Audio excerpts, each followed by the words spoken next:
Hey, peace and blessings to the household of faith. All praises, glory, and honor. That's due to our Father YAHAWAH through his only begotten Son, YAHAWASHI. Lesson continuing on the previous two live streams I did. And each time I make certain points throughout the video, it inspires me to kind of expound on a point in the next one. So that's kind of what I'm doing. And what I want to expound on in this lesson is how King Solomon referred to ancient Egypt as the land of destruction. He called it, I quote, a land of destruction. Now, when you go to Revelation 17 and verse, conveying this message is this is a land of destruction. Psalms, Babylon, thou art that ought to be destroyed.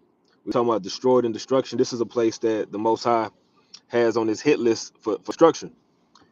And not only just a regular little destruction, a perpetual destruction that's going to set as an example for the world for eternity.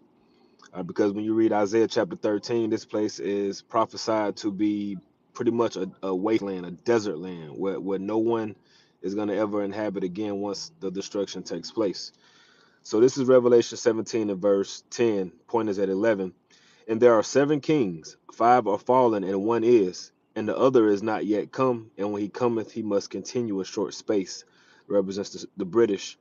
And the beast that was and is not, even he is the 8th, and is of the 7, and goeth into perdition. That represents the United States of America, which is Babylon the Great, which is the 8th, which came of the 7th, which the 7th is the British. Okay, and the point, as it said, is and goeth into perdition. Perdition is another word for destruction. All right, so this is the place that came of the 7th, which is the British. All right, because it gained independence from who? The British. And it is going into what? Destruction.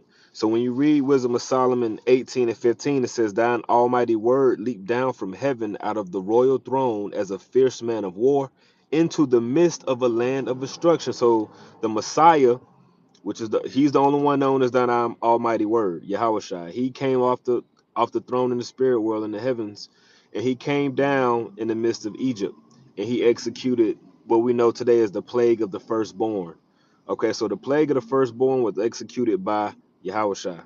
And that was in Solomon, who is a pre-incarnation of YAHAWASHI, he's referring to Egypt as a land of destruction. Now, when you read Revelation, the 12th chapter or the 11th chapter,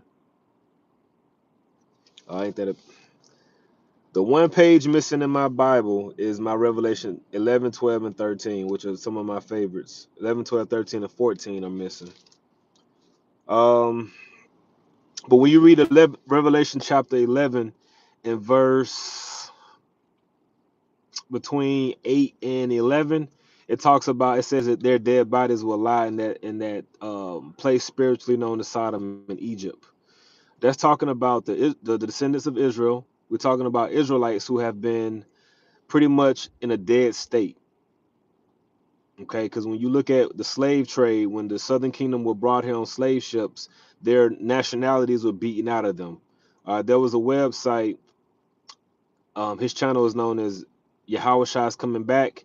He did a video showing it was a website that had the documented names of slaves and from what country they were coming from, and they all had Hebrew names. A lot of their names ended in Yah, this Anaya, Zanaya, Baba Yah.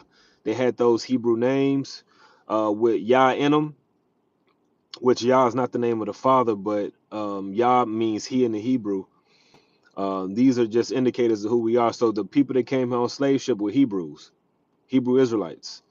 And so the taking away of the nationality, the stripping of our names, and the stripping of our heritage left us being in was a dead state. So that's why it says the dead bodies will lie in that great city. Babylon the Great is also known as a great city. And it said, which is spiritually called Sodom and Egypt, which Sodom is synonymous with immorality. Egypt is synonymous with captivity. So the Lord is described in Babylon the Great as Egypt. Why? Because number one, you would have the Southern Kingdom brought here on slave ships, and then you would have the Northern Kingdom who would already be here, which are the so-called Native Americans and Hispanics, and they would serve in captivity together, which fulfills a prophecy in Jeremiah 50 and verse 33.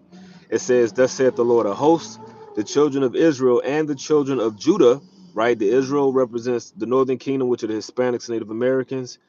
Judah represents the southern kingdom, which are the so-called African Americans, Haitians, and West Indians. It says, "Were oppressed together, and all that took them captives held them fast. They refused to let go." So that